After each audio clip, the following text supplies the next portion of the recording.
ان اللہ و ملائکتہ، بے شک اللہ تعالیٰ اور اس کے فرشتے، یصلون علی النبی، نبی پر رحمت بھیجتے ہیں، یعنی فرشتے تو رحمت کی دعا کرتے ہیں اور اللہ رحمت بھیجتا ہے۔ یا ایھا الذین آمنوا، اے لوگو جو ایمان لائے ہو، صلو علیہ، نبی پر خصوصی رحمت بھیجا کرو جس کو اردو میں درود کہا جاتا ہے، وسلموا، اور سلامتی بھیجا کرو، تسلیما، سلامتی، خوب سلامتی۔ تو یہ آیت جب اس آیت کی وجہ سے علماء نے یہ مسئلہ فقہاء نے بیان کی کہ زندگی بھر میں ایک مرتبہ درود بھیجنا ہر مسلمان پہ فرض ہے، کیونکہ اللہ نے حکم دی، اور الامر بشیء لا یقتضی التکرار، تو کسی بات کا آرڈر دیا جاتا ہے نا تو وہ ایک دفعہ کرنے سے وہ آرڈر پورا ہو جاتا ہے، تو اللہ نے ہمیں درود کا حکم دیا، تو زندگی میں ایک دفعہ بھی اگر ہم درود پڑھ لیں گے تو یہ فرض ادا ہو جائے گا، جیسے کہ کلمہ توحید زندگی میں ایک دفعہ پڑھنا فرض ہے، باقی جتنا پڑھیں اتنا اچھا ہے۔ اور جب کسی مجلس میں نبی صلی اللہ علیہ وسلم کا ذکر کیا جائے تو ایک مرتبہ اس میں درود پڑھنا واجب ہے، فرض نہیں۔ فرض اور واجب ایک اصطلاح ہے، فرض کا مطلب ہوتا ہے جس کی دلیل یقینی اور قطعی ہو، چونکہ قرآن نے درود پڑھنے کا حکم دیا تو وہ چونکہ یہ نہیں اللہ نے کہا کہ ہمیشہ پڑھتے رہا کرو، بلکہ پڑھو تو ایک دفعہ پڑھنا اس قطعی یقینی دلیل کی وجہ سے فرض ہے۔ فرضیت ایک ایسی چیز ہوتی ہے جس کا انکار کرنے سے انسان کافر ہو جاتا ہے، کیونکہ اس کی دلیل بہت مضبوط ہوتی ہے۔ اور دوسری حدیث میں آتا ہے کہ وہ شخص بخیل ہے کہ میرے سامنے اس کا تذکرہ کیا جائے اور مجھ پر درود نہ پڑے۔ اس حدیث یہ چونکہ خبر واحد ہے، کہ ظاہر قرآن جس طرح تواتر کے ساتھ ثابت ہے، اس طرح اخبار احاد جو خبر واحد ہوتی ہے اس طرح تواتر کے ساتھ ثابت ہے، تو اس میں تعویل کا بھی امکان ہوتا ہے، تو اس لیے فقہاء خاص طور پر احناف جو ہیں، فقہاء حنفیہ، انہوں نے فرض اور واجب ایک ٹرم بنائی ہے شرعی مسائل کو سمجھانے کی، اس لیے انہوں نے کہا کہ جب کسی مجلس میں نبی کا نام آئے نا تو اس مجلس میں ایک دفعہ کم سے کم درود پڑھنا واجب ہے۔ واجب کا درجہ تھوڑا سا فرض سے نیچے ہوتا ہے کیونکہ وہ حدیث سے ثابت ہے، تو اور پھر جب بار بار نبی کا نام آئے تو پھر بار بار پڑھنا واجب نہیں، کیونکہ اس میں حرج ہے۔ ہاں مستحب ضرور ہے کہ جتنی دفعہ پڑھیں، جب بھی نبی صلی اللہ علیہ وسلم کا نام آئے تو لازمی درود شریف پڑھا، یہ تو مستحب ہے۔ نبی صلی اللہ علیہ وسلم نے فرمایا جس شخص نے مجھ پہ ایک دفعہ درود پڑھا اللہ اس پر 10 رحمتیں نازل کرتے ہیں، اس کی 10 خطاؤں کو معاف کرتے ہیں، تو بہت زیادہ فضیلت ہے درود شریف پڑھنے کی۔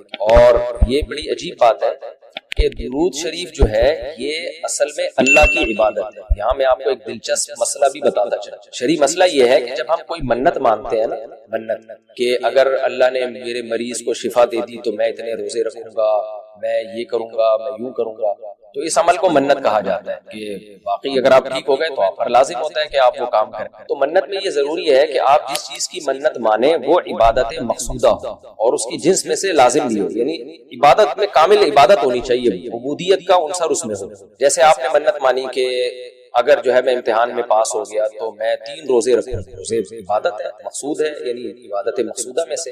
لیکن اگر آپ نے منت مانی کہ میں اگر امتحان میں پاس ہو گیا تو میں وضو کروں گا، تو وضو چونکہ مقصود نہیں ہے، عبادت مقصودہ نہیں ہے، وضو سے مقصد تو نماز ہوتی ہے، تو وہ منت آپ کے اوپر لازمی نہیں ہے۔ آپ نے اگر منت مانی کہ جی میں صدقہ کروں گا تو صدقہ عبادت مقصودہ ہے اور اس کی جنس میں سے جو زکوٰۃ ہے وہ واجب بھی ہے، روزے کی جنس میں سے رمضان کا روزہ واجب ہے۔ آپ نے نفل نماز کی منت مانی تو بھی منت پورا کرنا آپ پر لازم ہے، کیونکہ نفل نماز جو ہے وہ عبادت بھی ہے اور اس کی جنس میں سے یعنی فرض نماز آپ پر لازم بھی ہے۔ تو اگر دونوں میں سے ایک شرط بھی نہیں پائی جائے گی تو منت پھر منعقد ہی نہیں ہوتی۔ جیسے آپ نے کہا کہ میں جو ہے وہ اگر امتحان میں میں کامیاب ہو گیا، پاس ہو گیا، تو میں جو ہے اپنے والدین کی خدمت کروں گا، تو یہ خدمت ثواب تو بہت ہے لیکن عبادت مقصودہ نہیں ہے، عبادت مقصودہ نہیں، تو یہ منت آپ پر پورا کرنا لازم نہیں ہوگی۔ خدمت تو کرنی چاہیے، آپ کی خدمت سے بڑھ کر تو دنیا میں کوئی نیکی نہیں ہے، لیکن عبادت مقصودہ نہیں ہے۔ مقصودہ کا مطلب نماز، حج، یہ سب چیزیں جو ہے نا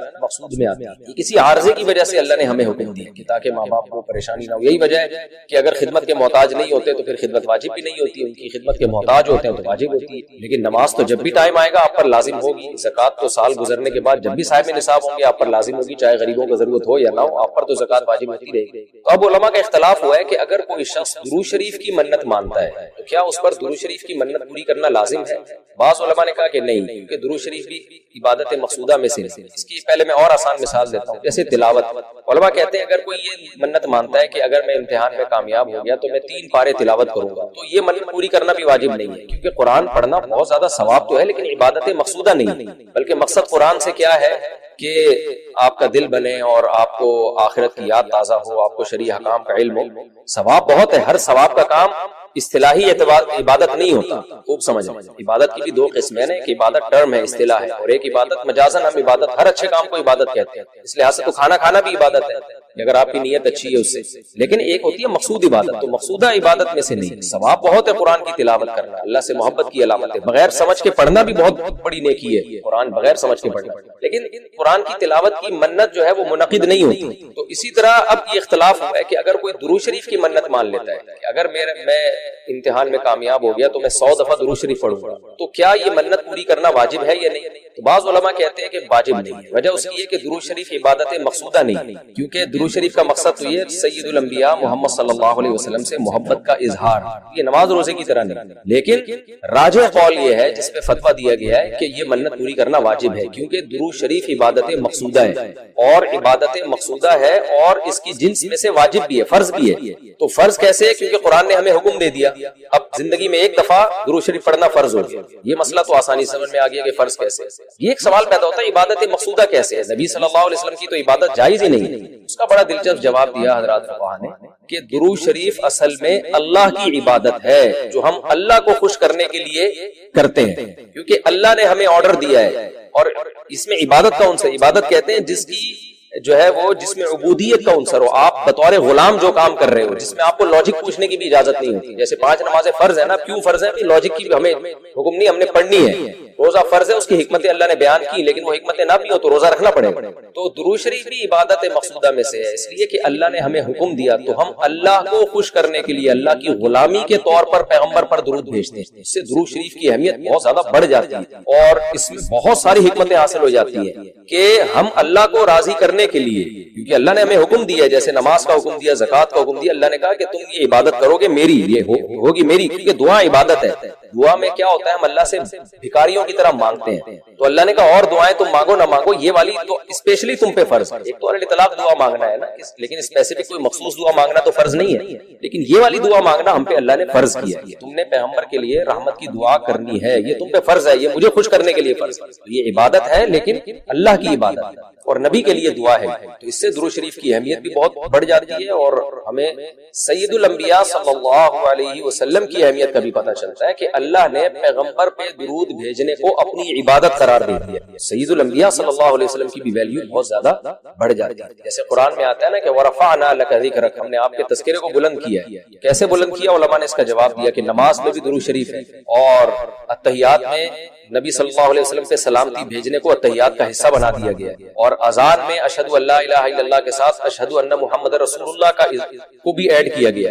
تو اس سے سید الانبیاء صلی اللہ علیہ وسلم کی بہت زیادہ فضیلت ثابت, تو اس لیے درود شریف کا اہتمام کرنا چاہیے. جیسے شریعت میں بعض عبادتیں بعض اوقات میں زیادہ پسندیدہ ہیں, آپ دن میں نوافل پڑھیں اس کا بھی ثواب ملتا ہے, لیکن یہ نوافل آپ رات کے آخری حصے میں پڑھیں تو تہجد بن جائے گی, بہت زیادہ ثواب ہو جائے گا. آپ روزہ رکھیں عام دنوں میں ثواب ہے, پیر جمعرات کو زیادہ ثواب ہے, ایام بیض میں زیادہ ثواب ہے, رمضان کا تو بہت ہی زیادہ ثواب ہے, عاشورہ کا بھی ثواب ہے. تو جیسے جتنی بھی عبادتیں ہیں وہ خاص دن اور خاص اوقات میں ان کی فضیلت بڑھ جاتی ہے. تو ایسے ہی درود شریف کے بارے میں حدیث میں آتا ہے کہ عام دنوں میں بھی درود شریف میں بہت ثواب ملتا ہے, لیکن صحیح حدیث سے یہ بات ثابت ہے کہ جمعے کے دن درود شریف پڑھنا عام دنوں سے زیادہ افضل.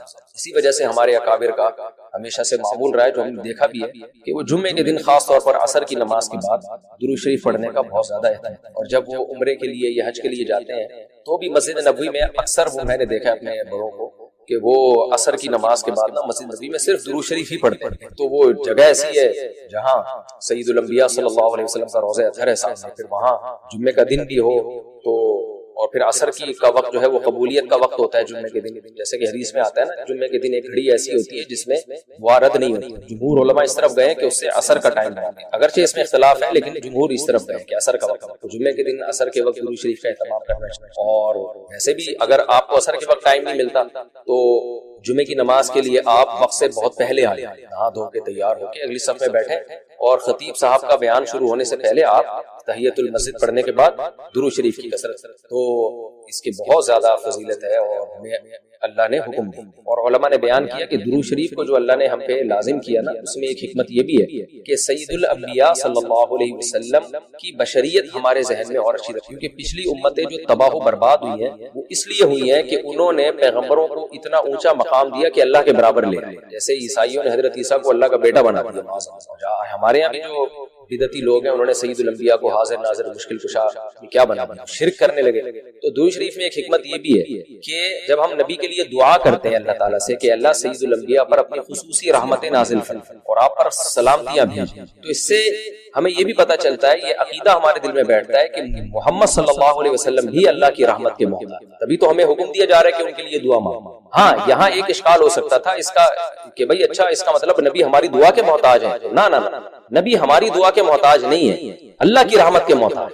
ہم دعا نہیں بھی مانگیں گے تو اللہ اپنے حبیب صلی اللہ علیہ وسلم پر رحمت بھیجے گا، لیکن اللہ نے ہمیں حکم یہ دیا تاکہ ہماری نظر میں یہ عقیدہ اور اچھی طرح مضبوط ہو جائے کہ تم بھی پیغمبر کے لیے اللہ سے دعا مانگا کرو۔ اس سے پتہ چلتا ہے پیغمبر تمہاری دعا کے محتاج ہو یا نہ ہو، لیکن اللہ کی رحمت کے بہرحال محتاج ہے، اور پیغمبر بھی اس لائق ہے کہ ان کے لیے دعا مانگی جائے، اور یہ اس سے ان کا مرتبہ کم نہیں ہوتا بلکہ مرتبہ بڑھ جاتا ہے، کیونکہ پیغمبر نے ہمیں یہ سکھایا ہے کہ یا ایھا الناس انتم الفقراء الی اللہ، اے لوگوں تم سب کے سب اللہ کے در کے محتاج ہو۔ یہ جو میں نے کہا کہ پیغمبر اس لائق ہے کہ ان کے لیے دعا مانگی جائے، تو اس کا کوئی یہ مطلب نہ لے کہ پیغمبر ہماری دعا کے محتاج ہے، یہ میں بار بار بتا چکا ہوں، ہماری دعا کے محتاج نہیں ہے، لیکن اللہ تعالیٰ یہ چاہتے ہیں کہ میں پیغمبر پر رحمت بھیجوں لیکن اس میں امتیوں کا حصہ پڑے۔ حضرت مولانا اشرف علی تھانوی رحمہ اللہ نے اس کی ایک مثال دی ہے کہ جیسے کسی بادشاہ کو اپنے شہزادے سے بہت زیادہ محبت ہے، وہ ویسے اس کو گفٹ دینا چاہتا ہے اور آپ کو پتہ ہے کہ اس نے یہ گفٹ دینا ہے، لیکن آپ جا کے بادشاہ سے سفارش کر دیتے ہو کہ بھائی ان کو یہ گفٹ دے دو۔ اس میں آپ کا مقصد یہ ہوتا ہے کہ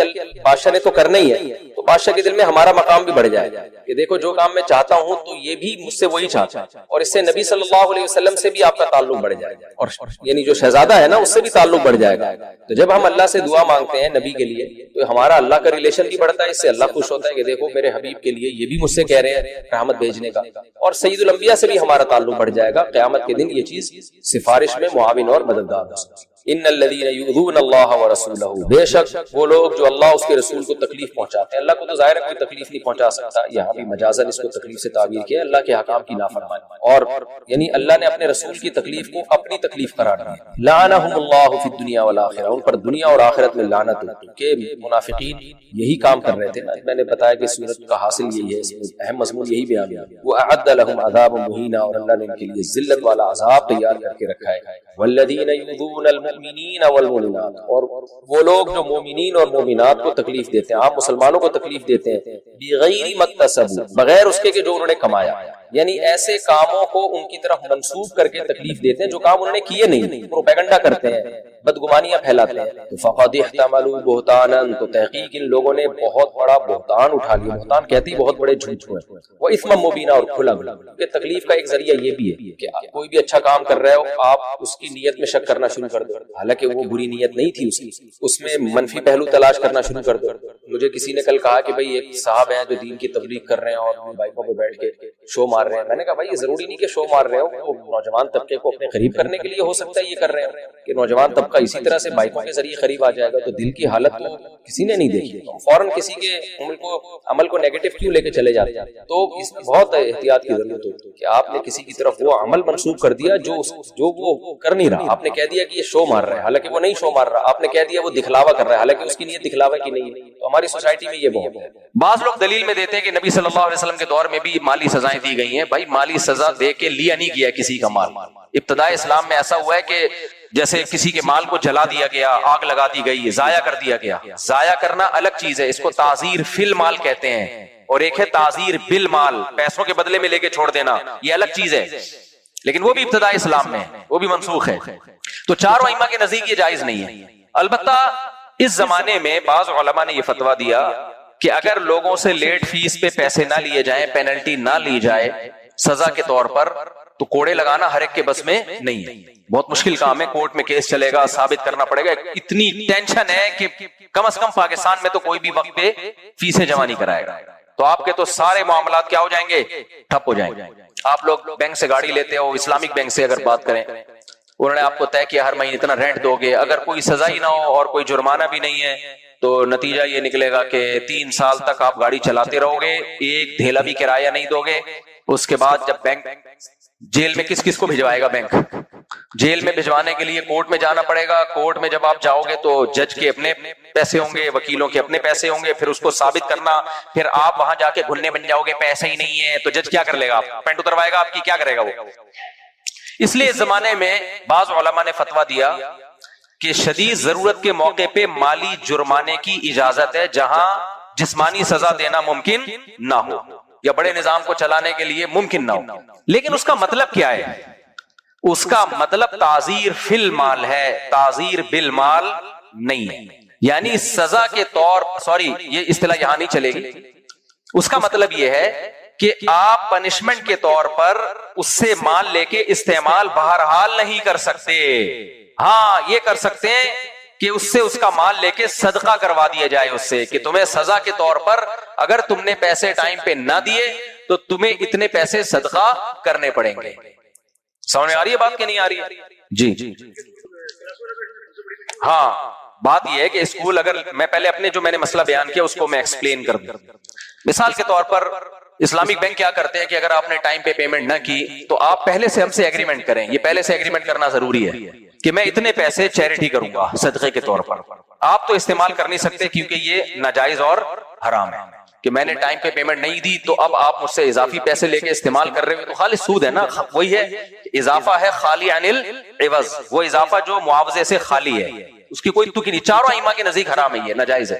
فتویٰ بھی اسی پر ہے کہ جب بھی کوئی لیٹ پیمنٹ کرے گا تو آپ وہ پیمنٹ لے کے نہیں کھا سکتے، کیونکہ اس کا مال آپ نہیں کھا سکتے کسی شرعی عقد کے بغیر. یہ کوئی شرعی عقد ہے نہیں. وجہ کیا ہے؟ یہ اضافہ ہے جو زیادتی سے کیا ہے، یعنی یہ ایسا اضافہ آپ اس سے لے رہے ہو جو معاوضے سے خالی ہے، اس کے عوض میں کچھ نہیں دے رہے آپ اس کو. گنجائش کی ایک صورت یہ نکلتی ہے کیا آپ کسی سے پہلے سے ایگریمنٹ کر سکتے ہیں بھائی آپ نے ٹائم پہ پیمنٹ نہیں کی. یہ بڑے بڑے اداروں میں ہوتا ہے، پرسنلی یہ بھی جائز نہیں ہے. تو بڑے بڑے اداروں میں اس لیے کہ نظام چلانے کے لیے یہ ضروری ہے. تو امام مالک رحمہ اللہ تعالیٰ کے ہاں ایک گنجائش ہے، امام مالک کے ہاں، کہ اگر کوئی شخص وقت پہ پیمنٹ نہ کرے آپ اس سے پہلے سے ایگریمنٹ کر سکتے ہو. دیکھ تو نے ٹائم پہ پیمنٹ نہیں کی تو میں کیسے تجھ سے پیسے نکلواؤں گا، بتا، تو خود بتا. کورٹ میں جا نہیں سکتا، کورٹ میں جا کے تو بیان دے دے گا میرے پاس تو پیسے ہی نہیں ہیں وغیرہ وغیرہ. یا اگر کورٹ میں چلا بھی گیا تو ایک آدمی تھوڑی ہے، 100 بندوں کے پیچھے میں کورٹ میں اگر فیسیں ہی بھرتا رہوں گا تو میرا تو گاڑی سے جتنا پروفٹ تھا وہ سارا وکیل کھا جائیں گے. پیسے ہی نہیں ہے والا سنا ہے نا واقعہ، وہ پھر کبھی دوبارہ سناؤں گا انشاءاللہ. ہمارے حضرت ایک مولوی صاحب سے پوچھا کہ آپ شادی کیوں نہیں کرتے؟ انہوں نے کہا پیسے ہی نہیں ہے. تو حضرت بڑے مزے سے ہی بتایا کرتے تھے کہ انہوں نے کہا کہ پیسے ہی نہیں ہے. حضرت کو اس پہ بڑا غصہ آیا تھا. حضرت کہتے تھے اگر پیسے نہیں ہے تو پھر بھی نہیں بتاؤ کہ پیسے نہیں. جب بھی کوئی پوچھے کہ یہ کام کیوں نہیں کر رہے، بس نہیں کر رہا تو میں کیا، پیسے تو نہیں، پیسے کا مسئلہ تو نہیں، پیسے الحمدللہ بہت ہیں. ہمارے حضرت کو یہ جملہ پسند ہی نہیں تھا کہ آپ یہ بولے کہ میرے پاس پیسے نہیں ہیں. یہ پسند، چاہے نہ ہو پیسے پھر بھی یہ پسند نہیں تھا حضرت. اب جو ہیں نہیں ہے بولو ہیں، اللہ کا دیا بہت کچھ ہے. شیخ ایسا خاندانی ہونا چاہیے. شیخ ہی پیسے مانگ رہا ہوں کبھی یار. ایک صاحب نے کہا میرے شیخ و مرشد نے مجھے کہا کم وقت کبھی ہدیہ بھی دے دیا کرو. ایسے بھی شیخ ہے مارکیٹ میں. تو جرمانے کے طور پر، سزا کے طور پر اگر کوئی پہلے سے ایگریمنٹ کر لے کہ میں نے اگر ٹائم پہ پیمنٹ نہیں کی تو میں خود اپنے آپ کو سزا دوں گا. وہ سزا یہ ہے کہ میں اتنے پیسے غریبوں میں صدقہ کر دوں گا. باقی 3 ائمہ کے نزدیک تو ایسا کچھ بھی نہیں ہے. امام مالک نے اس زمانے میں دیکھی ہوگی ضرورت، تو اس کو کہتے ہیں التزام تصدق، صدقہ کرنے کو اپنے اوپر لازم کر لینا کہ اگر میں نے یہ کام نہیں کیا تو میں اتنے پیسے صدقہ کروں گا. یہ ایک قسم کی منت ہے، سمجھ رہے ہیں؟ ایک قسم کی کیا ہے؟ منت کی طرح. جیسے ہم کہتے ہیں نا میرا یہ کام نہیں ہوا، اللہ نے یہ کام، اگر اللہ نے میرا یہ کام کر دیا تو میں اتنے پیسے صدقہ کروں گا. اگر میرا یہ کام نہیں ہوا تو اتنے پیسے، کام ہوا تو اتنے پیسے صدقہ کروں گا. اگر میں نے یہ کیا، یہ گناہ مجھ سے ہو گیا تو اتنے پیسے صدقہ کروں گا. تو وہ لازم ہو جاتے ہیں. یہ تو منت ہے، لیکن منت کا تعلق تو اللہ اور بندے سے ہے نا. لیکن یہاں وہ یہ کہتے ہیں کہ 2 پارٹیوں کے درمیان معاہدے میں بھی یہ شق لگانے کی اجازت ہے کہ آپ یہ کہہ سکتے ہیں کہ اگر میں نے ٹائم پہ پیمنٹ نہیں کی آپ کو میں تکلیف دینے کا ذریعہ بن رہا ہوں گا، تو اگر میں نے یہ جرم کیا تو میں اتنے پیسے غریبوں میں صدقہ کروں گا. تو وہ صدقہ اس کے اوپر لازم ہو جائے گا. سمجھ میں آ رہی ہے؟ تو صدقے میں خالی علی لیوز کی کوئی وہ نہیں ہے. صدقہ تو کسی کو بھی دیا جا سکتا ہے، اپنے اوپر لازم بھی کیا جا سکتا ہے. اب یہاں سے اس وقت علماء کو ایک گنجائش مل گئی اور انہوں نے اس پہ فتویٰ دیا کہ اگر کوئی بڑا ادارہ بڑے پیمانے پر کوئی بزنس کر رہا ہے، کوئی بھی بڑا ادارہ، بینک کی بات نہیں ہے، کوئی بھی بڑی کمپنی کوئی بڑے پیمانے پر بزنس کر رہی ہے تو وہ اپنے کلائنٹ کو پابند بنا سکتی ہے. ایگریمنٹ ریٹن میں پہلے سے لے سکتی ہے کہ اگر آپ نے ٹائم پہ پیسے جمع نہ کرائے تو آپ اتنے پیسے صدقہ کریں گے، لیکن وہ خود نہیں کریں گے، وہ ہمارے ذریعے سے کروائیں گے، کیونکہ اگر خود کہہ دیا تو وہ پھر بھی نہیں کرے گا، تو ہم آپ کے پیسوں میں سے کاٹ کے ہم چیریٹی کریں گے۔ صرف اس حد تک گنجائش ہے مالی جرمانے کی۔ سمجھ میں آ رہی ہے بات کہ نہیں آ رہی ہے؟ یہ بھی امام مالک کا، تینوں ائمہ کا نہیں ہے، امام مالک کا قول، اور ضرورت کے وقت لیا جا سکتا ہے، یہ قول لیا ہے، خود احناف نے لیا ہے، اس کے بغیر چل نہیں پائے گا سسٹم۔ ائمہ کے اختلاف کا یہی تو فائدہ ہوتا ہے، اسلام میں لچک پیدا ہو گئی ہے، قیامت تک کے لیے چل سکے گا۔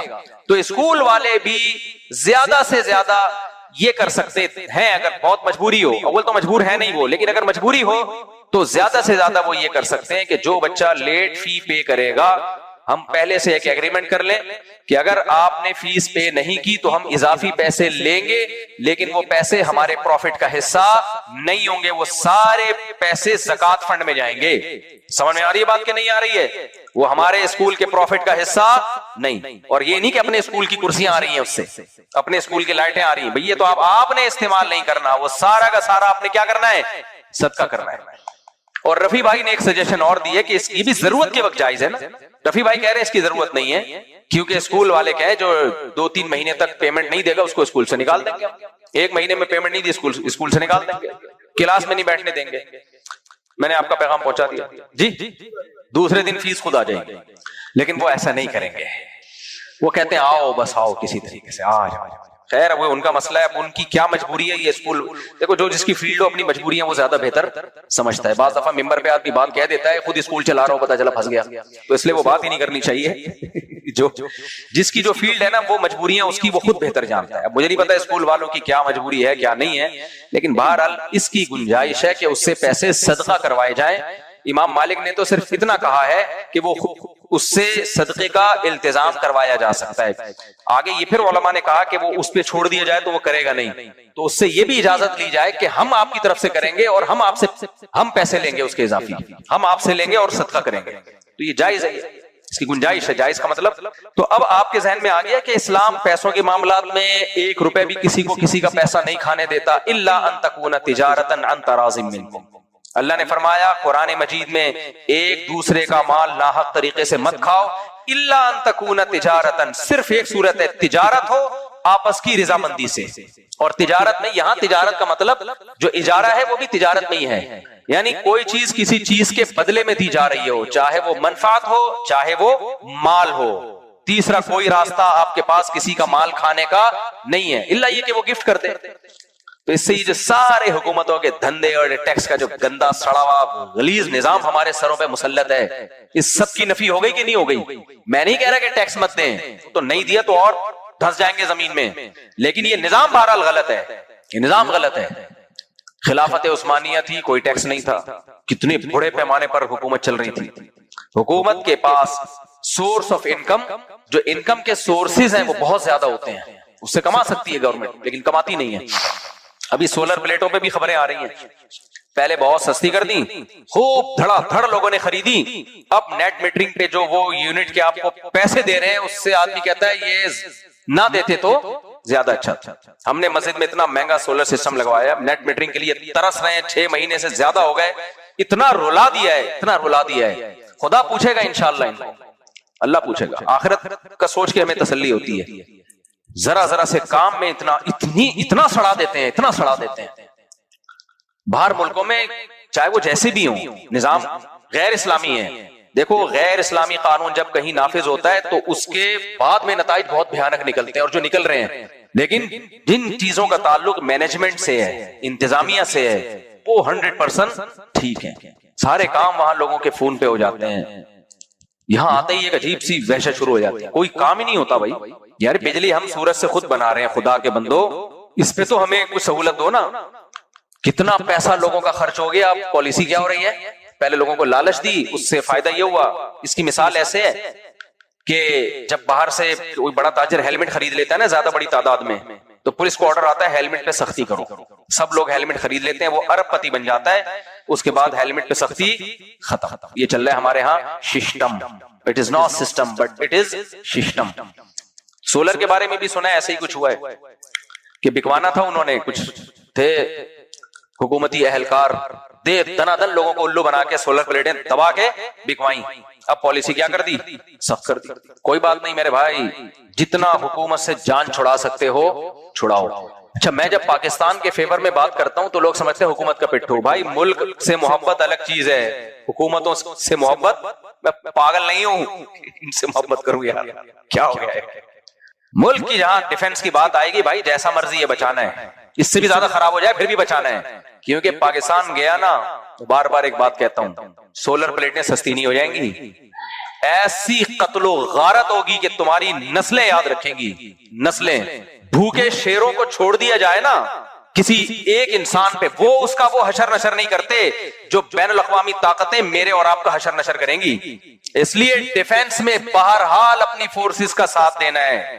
باقی اپنے گھر کے مسئلے ایک دوسرے کو برا بلا کہو، احتجاج بھی کرو، کنٹینر لا کے روڈوں کو بلاک بھی کرو، یہ تو کرو، اس کا تو ہم کہہ رہے ہیں کرو. ابھی گل پلازا میں جو آگ لگی ہے کوئی اثر ہوا کراچی والوں پہ؟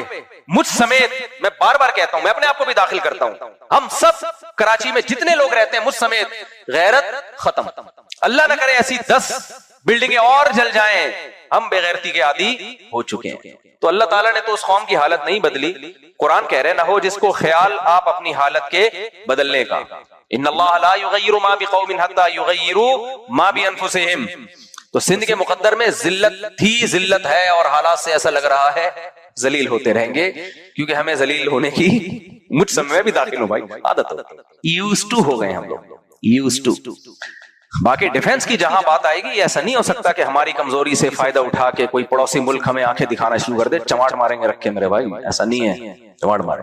ایک ہی تو چیز بچی ہے ہمارے پاس، مضبوط ڈیفنس، وہ بھی گیا تو گئے، بڑھ گیا پروگرام.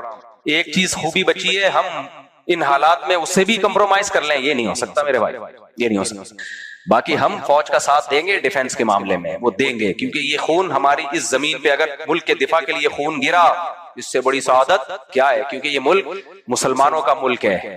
اس ملک یہ کمزور ہوا تو یہاں بہت خون خرابہ ہوگا. تو وہ تمام فوجی جو ہمارے بارڈر پہ لڑ رہے ہیں، ڈیفنس کر رہے ہیں، ہم سب ان کے ساتھ ہیں اور ان کو ہم موٹیویٹ کرتے رہیں گے انشاءاللہ.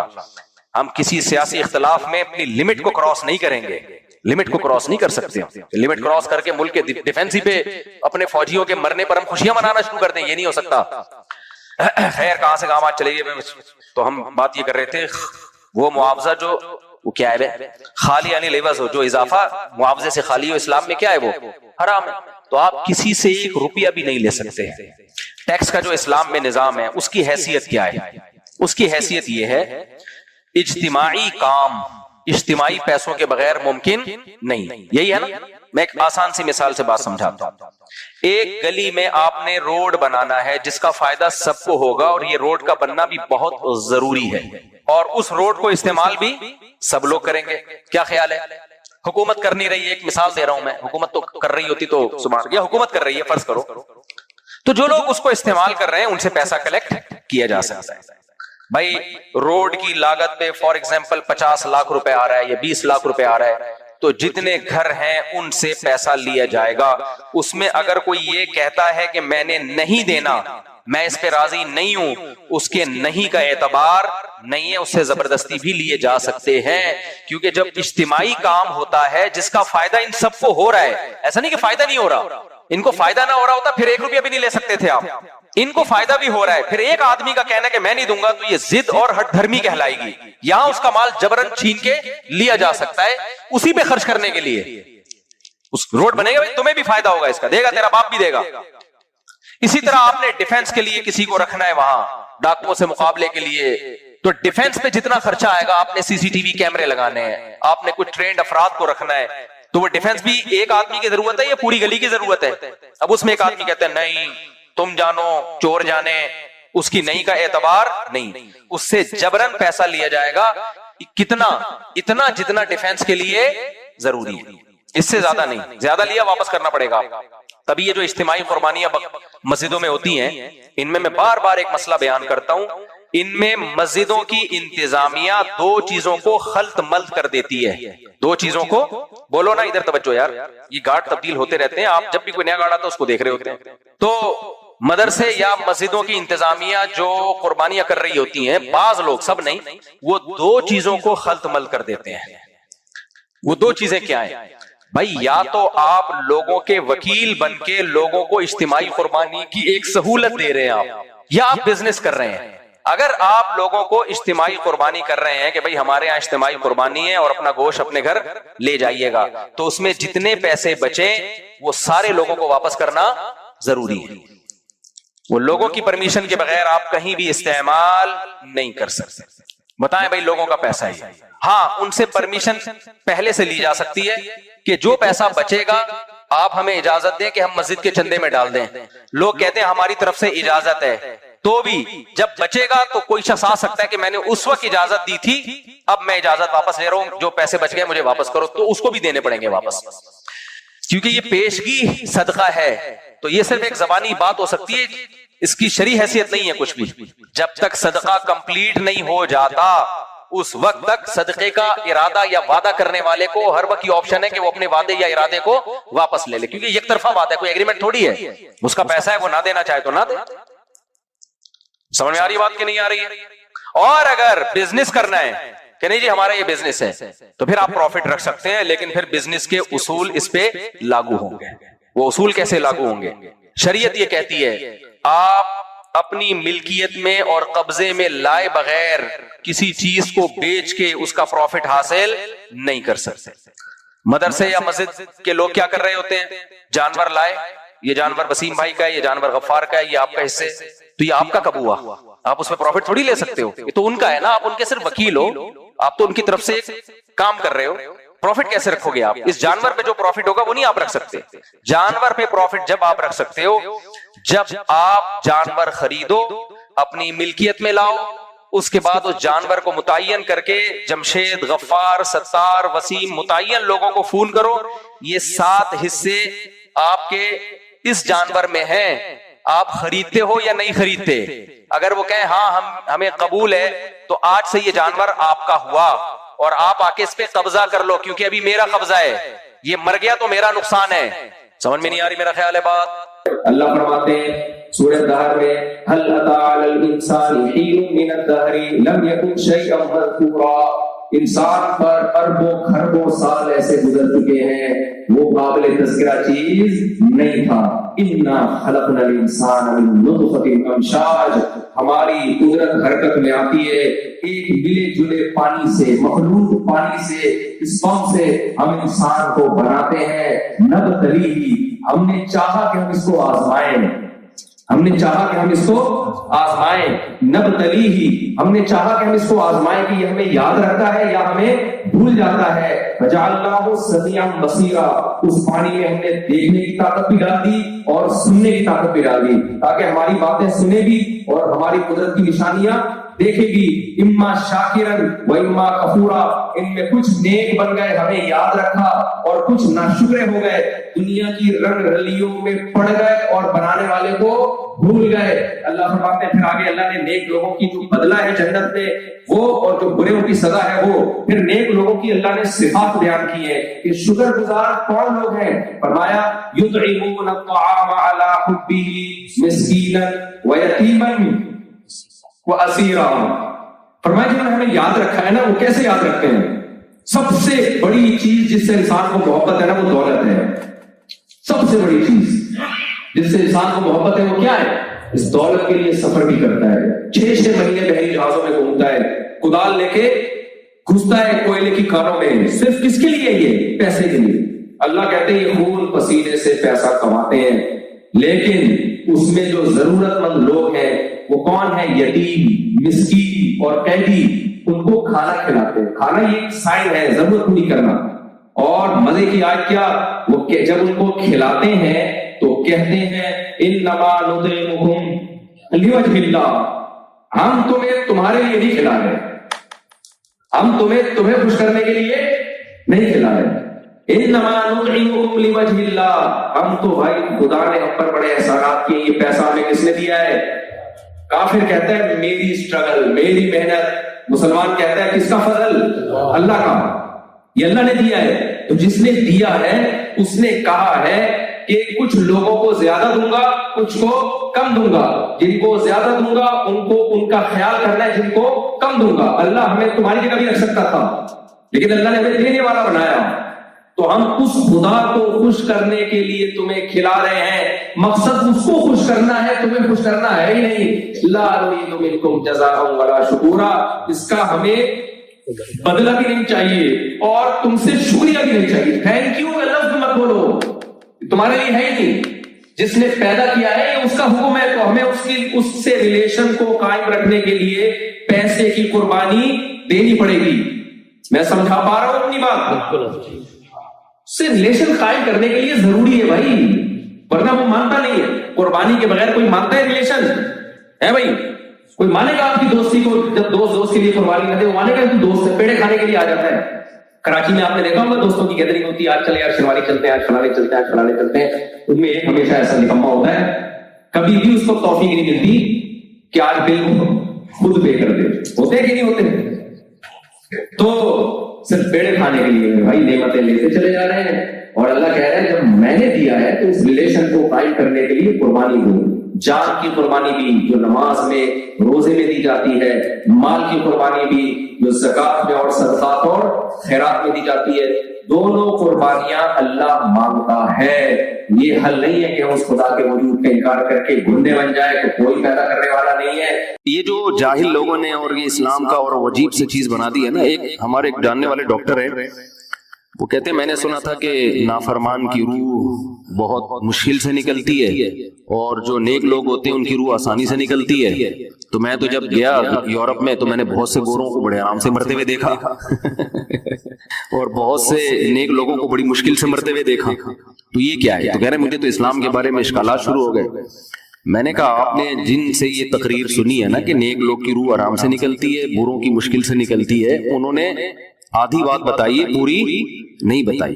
میں نے کہا یہ تو صحابہ کے دور میں نے کہا اگر آپ حدیثیں پڑھ لیتے، ایک آیت سے کبھی تھوڑی مسئلہ حل ہوتا ہے۔ آپ کسی کی ایک بات لے رہے ہیں، دوسرے موقع پہ جو اس نے تشریح کی ہے وہ آپ نہیں لے رہے۔ میں نے کہا معاذ اللہ، اگر کسی کی کوئی موت کی کسی کو بہت تکلیف ہو رہی ہے، یہ اس معاذ اللہ اس کے برے ہونے کی علامت ہے، تو یہ تو پھر کفر ہے۔ حدیث میں آتا ہے کہ آپ صلی اللہ علیہ وسلم کو موت کی تکلیف دوسروں سے زیادہ ہوئی ہے۔ آپ صلی اللہ علیہ وسلم فرمایا اوعکو کما یوعکو رجلان منکم، مجھے بخار میں اتنی تکلیف ہوتی ہے جتنی تم میں سے دو آدمیوں کو ہوتی ہے۔ آپ پر جب بیماری آتی تھی نا، آپ کو تکلیف دوسروں سے زیادہ ہوتی تھی۔ اور امی عائشہ رضی اللہ تعالی عنہا فرماتی ہیں کہ نبی صلی اللہ علیہ وسلم کا سر مبارک میری گود میں تھا جب آپ کی روح نکلی ہے، اور آپ کی جو میں نے موت کی تکلیف دیکھی ہے، جس شدت میں آپ جس تکلیف میں تھے، اس کے بعد مجھے کسی کی موت کی جو آسانی سے کوئی دنیا سے گیا ہو نا، اس کے مرنے پر مجھے کبھی رشک نہیں آیا۔ رشک کا کیا مطلب؟ کہ بھئی یہ اتنی آسانی سے چلا گیا تو اس کا مطلب یہ زیادہ اچھا تھا، اور معاذ اللہ آپ صلی اللہ علیہ وسلم کے اعمال کم تھے، تو یہ تو ممکن نہیں ہے نا۔ کہتے ہیں مجھے کبھی کسی پہ رشک نہیں آیا کہ آرام سے مر گیا تو بہت نیک ہوگا۔ ٹھیک ہے نا، بہت مشکل ہے سمجھانا۔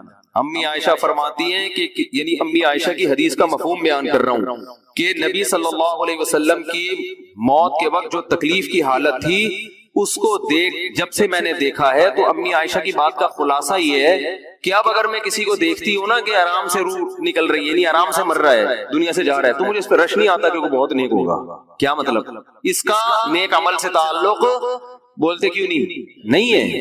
لیکن ہمارے ہاں سارا مدار کس پر ہے؟ مرنے کے بعد شکل کیسی ہے اس کی؟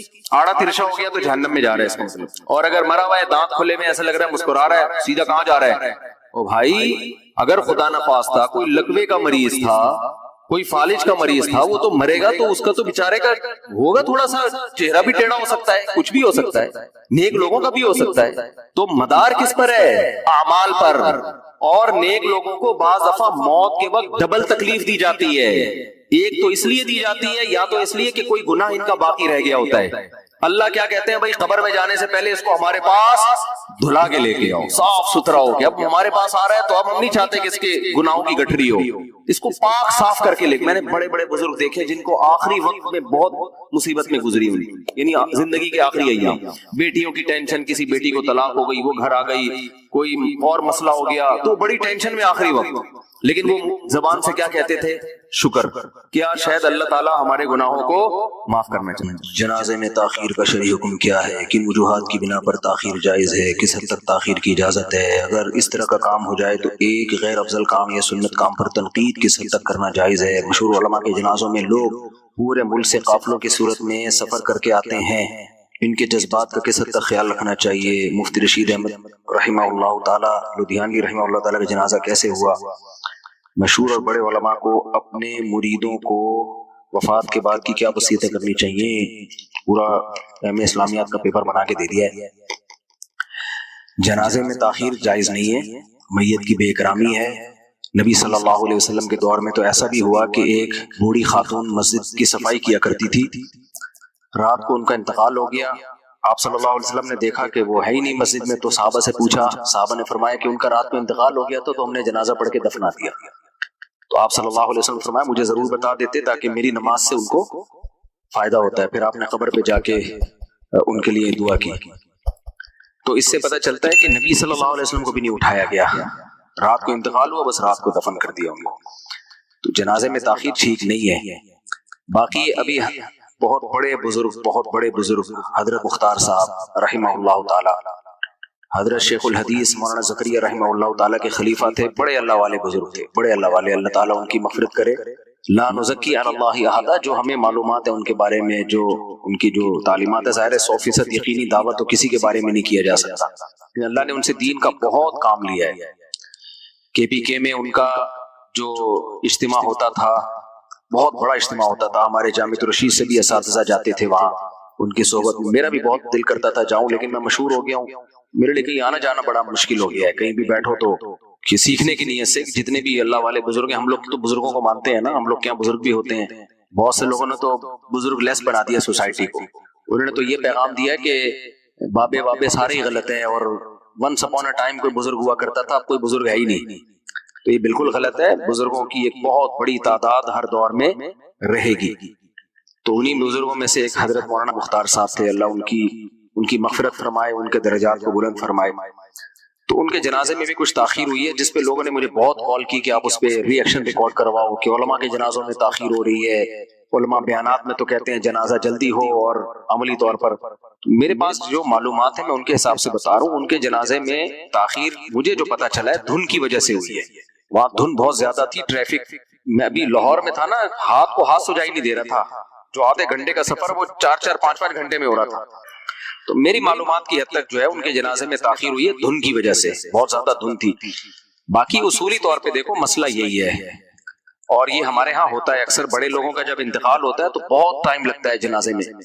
حضرت مفتی رفیع عثمانی صاحب رحمہ اللہ تعالیٰ کا انتقال ہوا. حضرت مفتی تقی عثمانی صاحب نے آرڈر دیا تھا کہ فوراً جنازہ پڑھا دیا جائے، لیکن ان کے جو بیٹے تھے انہوں نے تاخیر کروائی کسی وجہ سے، واللہ عالم. تو مفتی تقی صاحب نے کہا بھائی اب ولی کی اجازت کے بغیر ہو نہیں سکتا. یعنی دل سے یہ بتا دیا کہ میں اس پہ خوش نہیں ہوں عملی طور، یعنی اب میرے اختیار میں نہیں ہے نا. ایک چیز اختیار میں نہیں ہے تو پھر اس پہ تو مکلف نہیں ہوتا. بتاؤ کسی کا انتقال ہو جائے اور اس کا بیٹا کہہ رہا ہو جنازہ نہیں پڑھانا، تو پھر امام کیا کرے گا؟ بیٹے سے تھوڑی لڑے گا. تو اب ان کے بیٹے نے کیوں کہا وہ جانے، ان کے بیٹے جانے. لیکن یہ بات بر صغیر میں دیکھنے میں آتی ہے کہ بڑی شخصیتوں کا انتقال ہوتا ہے تو جنازے میں ٹھیک ٹھاک تاخیر ہوتی ہے. یہ غیر شرعی چیز ہے. بہت سی چیزیں عربوں میں خاندانی ہیں، کیونکہ وہ اجمیوں یعنی جو غیر مسلم ہے نا، ان کے ساتھ سعودی عرب پہ حکومت نہیں رہی نا، یعنی انگریزوں نے حکومت نہیں کی، ہندوؤں کے ساتھ ان کا زیادہ جوڑ رہا نہیں ہے. تو ان کی جو عرب لوگ ہیں وہ زیادہ رہے نہیں ہیں غیر مسلم قوموں کے ساتھ. تو غیر مسلموں کی بہت ساری جو برائیاں جو ہم لوگوں میں آئی ہیں ان میں نہیں آئی ہیں. ہاں پیسہ آنے کی وجہ سے ان میں سوسائٹی میں جو خرابی آئی وہ ایک الگ بات ہے. لیکن جو کلچر تبدیل ہوتا ہے نا، ہمارے ہاں جہیز آ گیا، بارات آ گئی، یہ سارا ہندوؤں سے آیا ہے. میں اکثر بتاتا ہوں وزیرستان میں آپ جا کے دیکھو، جو ناردرن ایریاز ہیں ہمارے، ان میں جو پٹھانوں کا اصل کلچر ہے اس میں بارات کا بھی تصور نہیں ہے، جہیز کا بھی تصور نہیں ہے. یہ نہیں کہ ان کو علماء نے سمجھایا ہے، بھائی کلچر ہے ہی نہیں. جو مسلمانوں کا اصل کلچر یہی تھا کہ نکاح پہ سارا خرچہ لڑکے کا ہوگا، لڑکی والوں کا کچھ نہیں ہوگا. ابھی وہاں بارات نہیں ہے، اگر وہ بارات کا کھانا کھلا بھی رہے ہوتے ہیں تو لڑکے سے پیسے لیتے ہیں، وہ مرد سے پیسے لیتے ہیں. سعودی عرب میں بھی ایسا ہی ہے، عربوں میں بارات ہے ہی نہیں، سارا خرچہ مرد اٹھا رہا ہوتا ہے. ہمارے ہاں سب علماء کے ہاں بیٹیوں کی شادیوں پہ باراتیں ہو رہی ہیں، سب کچھ وہی ہو رہا ہے جو ہندوؤں میں ہو رہا ہے. کوئی فرق جہیز بھی ہو رہا ہے، عربوں میں جہیز بھی نہیں ہے. ہمارے یہاں جہیز بھی ہے، علماء کے بھی یہاں بھی ہے، چاہے تبلیغ میں ہو کوئی، اللہ ماشاء اللہ اللہ کسی کو بچا لے، چاہے تبلیغ میں ہو، چاہے وہ عالم ہو، بزرگ ہو، خلیفہ ہو، بارات بھی ہوگی جہیز بھی ہوگا، بارات بھی ہوگی جہیز بھی ہوگا، سب چل رہا ہے. کیونکہ رسم کے خلاف جہاد کرنا بڑا مشکل کام ہوتا ہے. کوئی کلچر بن چکا ہو نا، کوئی چیز کلچر کا حصہ، اس کے آگے چلنا بہت مشکل ہے. میں نے بتایا نا ابھی میں اپنے بیٹے کی شادی کر رہا ہوں، ایک مصیبت بن گئی ہے میرے لیے شادی. وہی لڑکی والے وہی بارات بھی کر رہے ہیں، وہی بھائی چھوڑو یار، گاڑی لے کے آ رہا ہوں، آپ بچی کو بٹھاؤ، ہماری بہو ہے، نکاح پڑھاتے ہیں، لے آتے ہیں، بس کیا ہو گئی شادی. اور کیا، پھر اگلے دن ولیمہ ہم کر لیں گے، وہ ہماری مرضی ہے کیسا دال چاول کھلاتے ہیں، قورمہ بریانی کھلاتے ہیں، کتنے افراد کو بلاتے ہیں، وہ ہمارا ہیڈک ہے، وہ آپ کا ہیڈک ہے ہی نہیں. اور یہ کہ ہم آپ کو کیش اماؤنٹ پکڑا دیتے ہیں بچی کی جو شادی کے لیے، تو آپ نے دلہن کے کپڑے وپڑے تیار کریں، لڑکے کا کام ہے یہ، یا لڑکے کا باپ دے گا یا لڑکا دے گا. اب بیٹوں کی شادیاں شروع کرنی ہے ہم نے، تو جیسے اپنی کی اپنی بھی میں نے ایسے ہی کی. بھائی ہم گئے لڑکی والوں کے گھر گئے، بات طے ہوئی تو ہم نے کیش اماؤنٹ پکڑا دیا.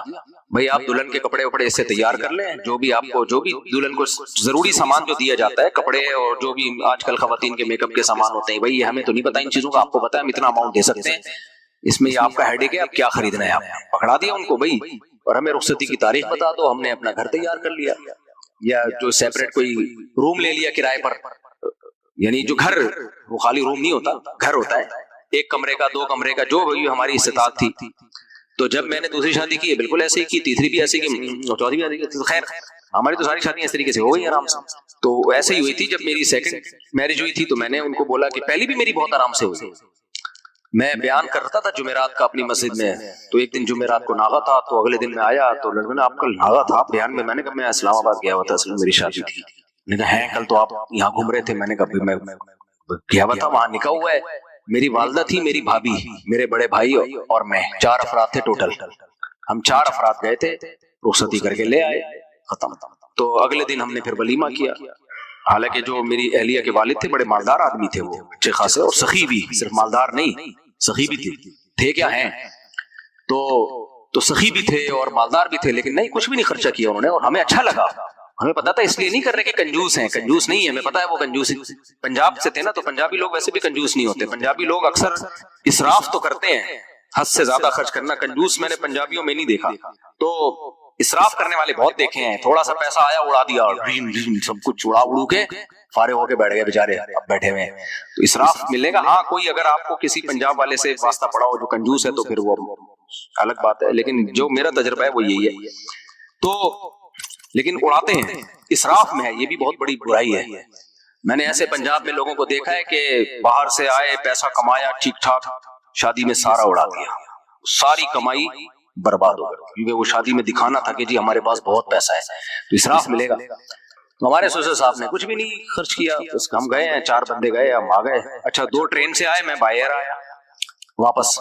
اگلے دن ہم نے ولیمہ کر لیا. اچھا اگلے دن 10 محرم تھا، ہم نے کہا 10 محرم کو ہو جائے گا، ولیمہ کیا جاتا ہے. تو کتنے آرام سے ہو گیا نا. تو دوبارہ جب میری شادی ہوئی، وہ بھی اسی طرح ہوئی ہے. تو میں نے ایک کمرے کا گھر لیا. اس وقت میری استطاعت اتنی تھی بھائی، میں دوسری زوجہ کے لیے ایک کمرے کا گھر ہی لے سکتا تھا. میں نے ان کو بتا دیا بھائی یہ میری حیثیت ہے، ایک کمرے کا گھر ہے، wash room, bath room, kitchen, سب چیزیں اس میں سہولتیں موجود ہیں، چھوٹا سا لاؤنج ہے. فی الحال میری گنجائش یہ ہے، اس سے زیادہ میں نہیں کر سکتا. میں کسی سے قرضہ نہیں لوں گا، اپنے آپ کو عذاب میں نہیں ڈالنا. اگر آپ کو سمجھ میں آ رہا ہے ٹھیک ہے، نہیں آ رہا تو بھی ٹھیک ہے، میں کہیں اور ٹرائی ماروں گا. وہی ابھی پورا بیان ہوا نا، احمقوں کی جنت میں مت رہو، نہ دوسروں کو خوشنما باغ دکھاؤ. آپ کو پتا ہے اس بیس پہ کئی رشتے ریجیکٹ ہوئے ہوں گے نا، تو ہو گئے، کوئی بات نہیں یار، ٹرائی مارتے رہو. ایک دن اللہ سنے گا آپ کی پکار، عرش ہلا دے گی آپ کی پکار، ٹھیک ہے نا. ایک دن عرش ہل گیا تو وہ لوگ راضی ہو گئے. میں نے کیش اماؤنٹ پکڑا دیا جو میری استطاعت میں تھا، بھائی آپ تیاری کر لیں. مہر بھی جو بنتا تھا، میں نے جو میرے جو گنجائش تھی مہر کی وہی رکھا ہم نے. میں نے کہا یہ مہر ہے بھائی، یہ ہو گیا. ویسے ہی ہوا، رخصتی ہوئی، کچھ بھی لڑکی والوں کا ہم نے خرچ نہیں کروایا، اور رخصتی ہو کے آگے فرنیچر جو بھی تھا میری استطاعت کے مطابق میں نے گھر میں ڈال دیا. دوسری شادی ہو گئی. اسی طرح پھر تیسری بھی ایسے ہوئی ہے. کمرہ لیا 2 کمروں کا، اس میں میری استطاعت بڑھ چکی تھی، 2 کمروں کا گھر لے لیا ہم نے. استطاعت بڑھ چکی تھی، پھر ہم نے تیسری چوتھی شادی آئی بس ہونے. ساری اسی طرح آرام سے ہو گئی. خرچہ ہمارا ہو رہا ہے، لڑکی والوں کا نہیں کرنے دے رہے ہم، 1 ٹکا نہیں خرچ کرنے دے رہے ہم. سارا خرچہ کس کا ہوگا؟ ہمارا ہوگا. اب جب بیٹے کی شادی ہے اب وہی حساب چل رہا ہے, ہمیں اتنے بارات میں اتنے افراد, میرا تو دماغ خراب ہو گیا دن میں بہت. نہیں وہ پھر ڈیٹیں طے ہو رہی ہیں, فلاں تاریخ کو ہوگی, پھر لڑکی والے پھر بھائی اتنا ٹائم نہیں ہے, ہمارے تو بچوں کی لائن لگی ہوئی ہے, تبھی تو لوگ بچے پیدا نہیں کرتے یار. ایک ایک بچہ عذاب جان ہے بھائی, ایک ایک بیٹی عذاب جان ہے. بیٹوں کی بیٹے عذاب جان اس لیے کہ ان کی تو کرنی نہیں ہے. وہ جب اسٹیبل ہو جائیں گے, اپنے پاؤں پہ کھڑے ہو جائیں گے, جب وہ اتنے لاکھ کمائیں گے, چاہے وہ اس دوران زنا کرنا شروع کر دے, ڈپریشن, یا تو زنا کرے گا یا ڈپریشن سے پاگل ہو جائے گا. پراٹھے پھوڑ رہا ہے, اس کو پھر تبلیغ میں جائے گا سیروزے کے لیے, کبھی 4 مہینے کے لیے جائے گا, ٹھیک رہے گا, پھر آ کے پھر بولے گا یار پھر ویسے ہی ہونا شروع ہو رہا ہوں میں جیسا جاننے سے پہلے تھا. تو میں کہتا ہوں پراٹھے کھانا چھوڑ دے بھائی, تو ایک عذاب بنایا بھائی.